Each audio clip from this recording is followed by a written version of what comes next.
Hello everyone, good evening. तो let's start our yoga for the day with a prayer.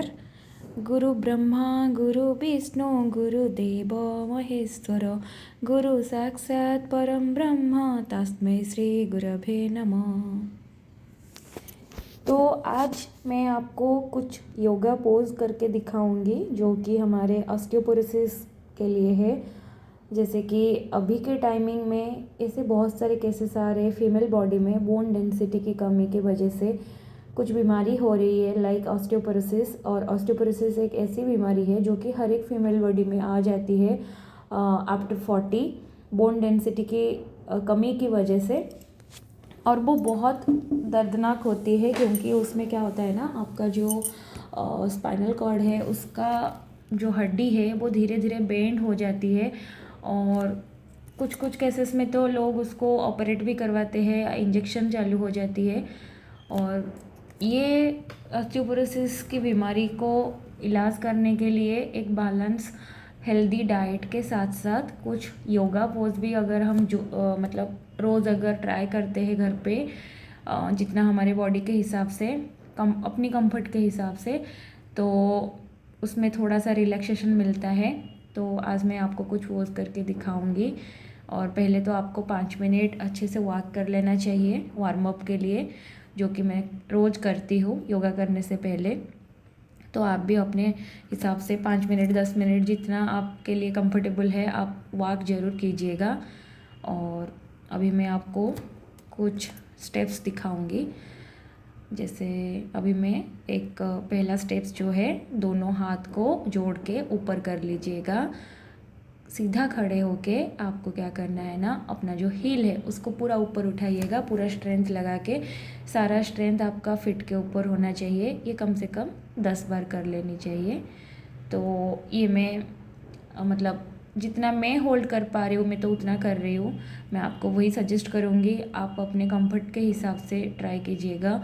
जो इसको नहीं कर पा रहे हैं या तकलीफ़ हो रही है तो अपने ऊपर ज़्यादा प्रेशर मत डालिएगा, जितना होता है उतना ही कीजिएगा।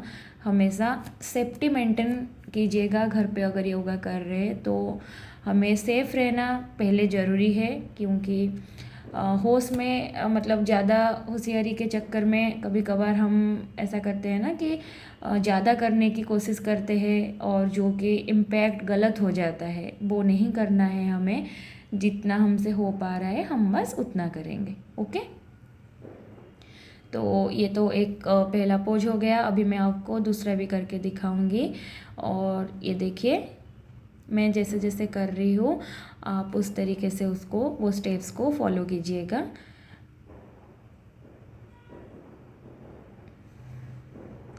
देखिए यहाँ पे मैं पूरा सीधा खड़े होके एक पैर को दूसरे पैर के नी तक ऊपर उठा के हाथ को ऊपर जोड़ के खड़ी हूँ। और ये पोजीशन होल्ड करना ज़रूरी होता है।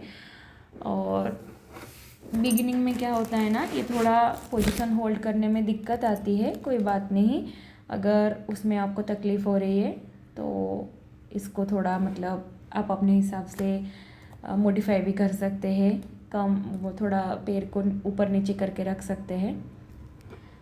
बॉडी को मतलब स्टेबल रखना ज़रूरी होता है। तो ये भी आपको 10 बार ट्राई करनी है।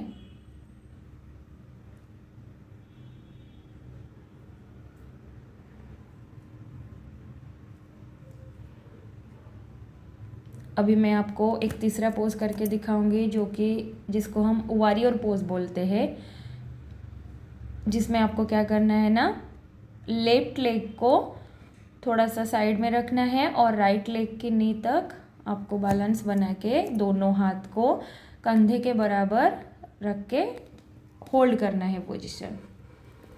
तो वो भी आप 10 बार ट्राई कर सकते हैं या 5 मिनट कर सकते हैं। और अभी मैं आपको एक ब्रिज पोज करके दिखाऊंगी जो कि हमारे कमर और हमारे बैक की स्ट्रेंथ के लिए बहुत ही बढ़िया होता है।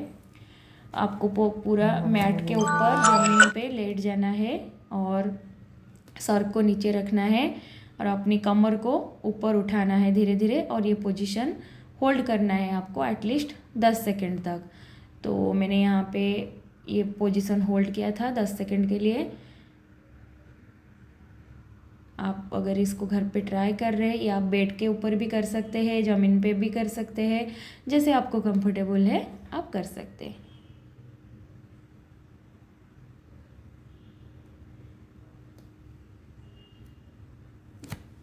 अभी मैं आपको और एक लास्ट एंड फाइनल स्टेप्स जो है एक एक्सरसाइज करके दिखाऊंगी, जिसमें आपको दोनों पैरों में थोड़ा सा अंतर बना के ऐसे स्ट्रेट होके दोनों हाथ को कंधे के बराबर रख के खड़े होके स्टेबिलिटी मेंटेन करनी है, और ये पोजीशन आपको होल्ड करनी है।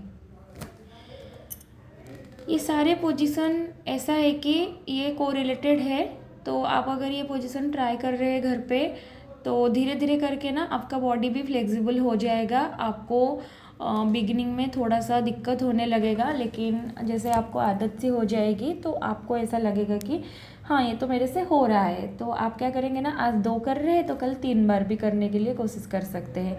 तो हम अपने हिसाब से जितना फ्री माइंड से और अपने विलिंगनेस के हिसाब से कोई भी चीज़ को प्रैक्टिस करते हैं ना, तो वो हमसे हो भी जाता है और खुशी खुशी हो जाता है। तो ये ज़रूरी नहीं है कि हम कितना कर रहे हैं, लेकिन ये ज़रूरी है कि हम कितना कंसिस्टेंस है अपनी प्रैक्टिस के लिए। मतलब हम जो भी कर रहे हैं लाइफ में उसमें कंसिस्टेंट